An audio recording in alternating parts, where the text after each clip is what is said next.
안녕하세요. 고졸 공돌이입니다. 오늘은 공장, 기본적으로 회사는 좀 큰 회사는 본사가 따로 있겠죠. 본사. 서울에 큰 삼성에도 본사가 있고, 각 지역마다 공장이 있죠. 자, 저도 지금 공장에서 일을 하고 있는데요. 기본적으로 공장에서 일을 하니까 제가 공돌이겠죠. 근데 막 그렇게 TV에서 보는 정장을 입고 막 삐까뻔쩍한 건물에서 컴퓨터만 막 이렇게 하면 사람들은 공돌이를 안 합니다. 그죠? 근데 똑같은 월급을 받으면서 일하는 겁니다. 본사나 공장이나. 근데 공장에서 사무직 일을 하느냐 아니면 현장직 일을 하느냐 거기에 따라서 이름이 약간 바뀌는데 기본적으로 본사에 있는 사람들은 대부분 이제 4년제를 졸업한 엔지니어들이 많죠. 그리고 공장에는 엔지니어와 오퍼레이터로 나뉩니다. 대부분 그렇거든요. 그래서 이제 여기서 말하는 엔지니어는 4년제 이상의 학사, 석사, 박사 이상을 졸업한 직원이라고 생각하면 되고요. 오퍼레이터 같은 경우는 대부분 2년제, 전문대 2년제 졸 이하, 고졸이나 전문대 졸을 오퍼레이터로 회사에서는 뽑고 있어요, 대부분. 자, 이 두 가지 분류로 나뉘는데, 제가 좀 차이점을 말씀드릴게요. 이 부분도 좀 중요하겠죠. 자, 엔지니어입니다. 엔지니어는 직급 체계는 한 3, 4년 차 때가 직급 케이스거든요. 이거는 회사마다 다르기 때문에 이게 뭐다고 정답은 내릴 수 없습니다. 근데 이제 평균적으로 이렇게 가고, 자, 사원으로 입사를 하면은 3, 4년 차 때 케이스가 돼서 대리, 과장, 차장, 부장, 대부분 부장이 되면은 이제 팀장급이라 그러죠. 자, 그 다음에 여기서 열심히 해서는 이제, 이 사람들한테는 이제 꿈이라고 할 수 있는, 임원이 되는 거죠. 임원이 되는 경우는 잘 없죠. 잘 없습니다. 엔지니어들도. 자, 보통 4년제 정규 과정 이상을 졸업하고 입사한 직원들이고요. 대리나 과장급쯤 되면 관리자 역할을 하는 것이 보통입니다. 이게 무슨 얘기냐면, 공장은 이제 사무직하고 현장직하고 대부분 나뉘거든요. 그러면 이제 엔지니어들은 사무직을 많이 보면서, 내가 만약에 맡은 부서에 있는 사무 일, 그리고 위에 보고할 일, 아니면 다른 부서와 협의할 일, 이런 것들을 대부분 엔지니어가 이렇게 하면서 현장직을 이제 관리하는 거죠. 현장에서 무슨 일이 있거나 아니면은 불량이 나거나 아니면은 어떤 조치를 취해야 될 때는 큰 조치는 엔지니어들이 많이 합니다. 기본적으로 장비가 하나가 들어왔다. 그러면 엔지니어들가 다 이렇게 전체적인 매뉴얼을 다 알고 있고요. 오퍼레이터들한테는 이제 이렇게 이제 장비를 취급하는 거 가르쳐 주지, 좀 수리하는 거 이런 것들은 기본적으로 엔지니어들이 많이 맡고 있습니다. 간단한 수리는 오퍼레이터들이 하겠지만은 비싼 이런 기계들은 자기네들이 매뉴얼을 가지고 있으면서 자기네들 공부를 하면서 장비를 관리하고 이런 식으로 하여튼 관리를 많이 하는 쪽으로 엔지니어들은 이렇게 일을 하고 있고요. 어느 정도 시점에서 진급을 못하면 나가야 되는 경우도 생깁니다. 이것도 회사마다 좀 다른데, 특히 전자계열 쪽 있죠. IT 쪽. IT라고 해야 되나? 하여튼 반도체 쪽이나 이런 쪽은 조금, 화학이나 제철, 이런 같은 생산직인데도, 좀, 최근에, 이제 신기술이 많이 된 이쪽이, 조금 위험합니다.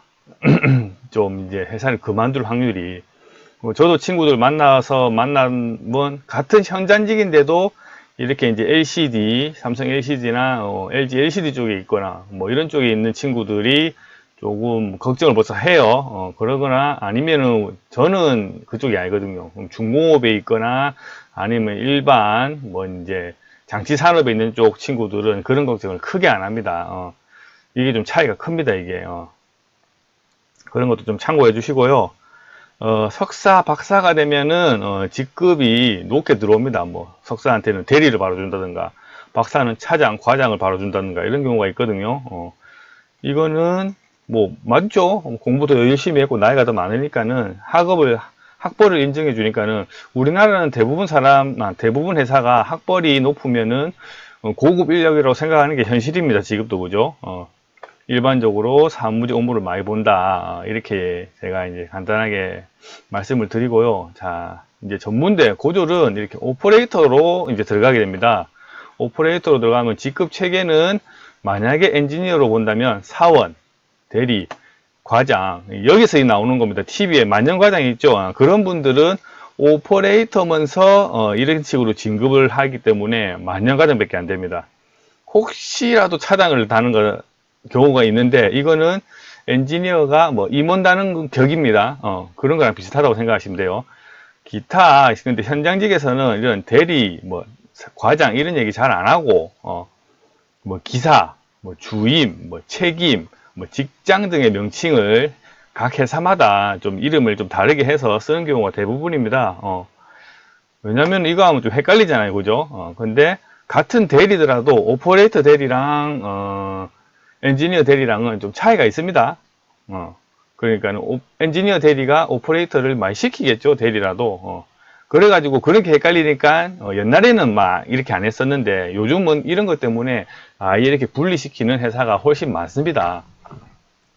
자, 그런데 회사의 또 사정에 따라서는 총무부 같은 데는 현장직이 없잖아요. 그죠? 그런데도 엔지니어들이 대부분인데 거기에도 뭐 직급은 오퍼레이터지만 이렇게 같이 섞여서 하는 경우가 있습니다. 회사 사정에 따라서는. 자, 그런 사람들은 대부분 만년 과장까지가 최후의 그 직급이더라, 이런 얘기입니다. 그건 회사마다 너무 다르기 때문에 케이스가 너무 많아요. 그렇기 때문에 오퍼레이터는 하여튼 그런 식으로 갔다가는 엔지니어한테 끼었다가는 뭐 잘 가봐야 과장이다. 우리는 송충이는 솔잎을 먹어야 된다고. 저는 아사리 그냥 이렇게 그러니까 오퍼레이터들이 있는 곳에서 지내는 게 더 좋은 것 같아요. 그건 뭐 자기만의 뭐 그거겠죠. 자, 기본적으로 2년제 이하를 졸업한 직원들이 여기에 속하고요. 뭐 TV에 보시는 왜 보면은 막 뉴스 들어가면 이제 막 총 같은 거 들고 막 바퀴를 뭉뭉뭉뭉 한다니까, 현대자동차에서. 그러면 그렇게 바퀴를 웅웅 하시는 분들이 오퍼레이터라고 보면 돼요. 자, 그러면 엔지니어들은 뭐 하겠죠? 그 위에서 사무실에서 뭐 하루에 몇 대를 만들었냐, 앞으로 몇 대를 만들어야 되냐, 이런 거 계산하고 뭐 동계산하고 이러고 있을 겁니다. 뭐 엔지니어랑 오퍼레이터랑 그렇게 차이가 난다고 생각하면 돼요. 자, 그리고 4년제 엔지니어와 연봉이나 월급을 맞추기 위해서는 시간이 필요하다. 이게 무슨 얘기냐? 아까 엔지니어들도 석사나 박사는 바로 진급시켜줬죠. 우리는 4년제 엔지니어보다는 공부를 덜하고 학벌이 낮기 때문에 뭐 고졸로 들어왔으면 3년이 돼야지 뭐 전문대졸 사원, 또 전문대졸에서 전문대졸 3년이 있어야지 4년제 사원급이 됩니다. 자, 우리는 입사하면 6년이 돼야지 학사, 엔지니어들 4년제 사원급이 월급이 나온다는 얘기입니다. 이것도 조금 뭐 2년이 되지 4년이 됐지 각 회사마다 케이스가 다 다르기 때문에, 제가 모든 회사를 다녀본 게 아니기 때문에 막 이런 식으로 흘러갈 것이다 라는 추측이 돼요. 친구들 얘기도 들어봤을 때는 이런 식으로 될 겁니다. 자, 일반적으로 사무직이 아닌 현장직 업무를 많이 보고 있습니다. 그리고 큰 회사들, 노조가 있는 회사들은 대부분의 현장직들이 노조를 만들었거든요. 그래서 뭐 좀 장치산업 위주입니다. 장치산업 위주로는 이 정년이 보장되는 경우가 상당히 많습니다. 그래서 이게 상당히 중요합니다. 좋고, 이게 뭐 강성노조 하지만은 없는 것보다는 내가 지금 취업을 못했지만 만약에 내가 취업을 했다면 없는 것보다는 노조가 있는 게 100% 낫습니다. 왜냐면은 노조가 없다면 우리의 말을 할 수가 없잖아요. 그죠? 우리는 이게 직원인데 저는 지금 노조가 없는 회사에 다니고 있는데, 그러니 회사가 휘두르는 대로 뭐 할 수가 없어요. 그러니까 늘 통보죠, 통보. 회사가 하자는 대로 따라갈 수밖에 없습니다. 뭐 근로자위원이라고 있긴 있는데 어떤 그 반발을 못 합니다. 근데 노조가 있으면은 완전히 이렇게 똘똘 뭉쳐가지고 우리의 그런 권리라든가 뭐 혜택을 뭐 원하거나 보장해 달라고 말을 할 수 있습니다. 그런 거는 상당히 부럽더라고요. 저는 없죠. 자, 이렇게 보면 엔지니어와 현장직의 차이는 이 정도입니다. 그러니까는 우리 남자들 같은 경우는 군대 갔다 오신 분들은 뭐 부사관하고 뭐 이제 장교 차이라고 할 수 있죠. 암만 우리가 직급이 해서 뭐 직장을 달든 책임 주임을 달아도 처음에야 뭐 4년제 처음에 학사 친구가 들어왔지만 처음에야 배운다고 막 우리한테 막 예예 하겠지만 나중에는 결국 대리나 과장 달면은 결국 우리란다 현장직을 관리하는 친구들로 바뀌기 때문에 이 차이는 있어요. 그리고 얘들은 장교 밑에는 부사관 이렇게 생각하시면 편할 것 같아요. 여자로 따지면 간호사들 있죠. 간호사들이 암만 높아봐도 뭐 수간호사님까지 되는 경우가 있는데 그래도 뭐 인턴하고 해가지고 이제 4년제 정규과정을 나온 의대를 나온 암만 신입이라도 그분보다 직급이 낮는 게 현실이잖아요. 그죠? 낮잖아요. 그죠? 예. 군대도 그렇듯이 의사도 그렇듯이 여기도 암만 직급이 높아도 아마 엔지니어들을 좀 더 회사에서는 고급 인력이라고 취급하고 이 현장직을 인정해주는 그런 논리라고 생각하시면 돼요. 자, 오늘은 이렇게 오퍼레이터와 엔지니어의 차이 그리고 오퍼레이터가 하는 일에 대해서 잠깐 말씀드리고 엔지니어들은 어떤 일을 하는지 이렇게 말씀드려봤어요. 근데 뭐 결국은 돈을 버는 데 있어서는 우리가 좀 늦을 뿐이지 이렇게 쭉쭉쭉쭉 올라가면은 키 높이가 맞춰지면은 돈은 똑같이 줍니다. 엔지니어라고 뭐 훨씬 돈을 뭐 더 많이 주고 그렇게 하진 않습니다. 똑같은 어느 선이 맞춰졌을 때는 돈은 똑같이 받으니까 뭐 사실대로 뭐 현장직은 몸이 힘들고 엔지니어는 뭐 머리가 힘들다 뭐 대충 이런 식으로 생각하시면 될 것 같아요. 그렇다고 해서 엔지니어가 뭐 현장 일을 아예 안 하는 건 아닙니다. 또 현장 와서 일할 때도 있고 또 사정에 따라서는 오퍼레이터들도 이렇게 엔지니어 일을 하는 경우도 있으니까는 이거는 그냥 대충 이렇게 평균적인 흘러가겠구나라고 생각하시면 됩니다. 자, 오늘은 엔지니어와 이 현장직 오퍼레이터의 차이를 말씀드렸고요. 제가 아는 선은 이 정도입니다. 제가 지금 느끼고 뭐 보고 있고 하는 것도 그렇고 뭐 반도체 일을 하면서도 뭐 이렇게 뭐 반도체 일할 때는 3단계가 있었거든요. 뭐 오퍼레이터, 준 엔지니어, 아까 전문대 엔지니어 이런 식으로. 하여튼 회사마다 이렇게 케이스 바이 케이스가 되니까는 이 정도만 참고하셔도 충분히 내가 이런 일을 하겠구나, 내가 이런 직급을 가겠구나 라고 참고만 하시면 됩니다.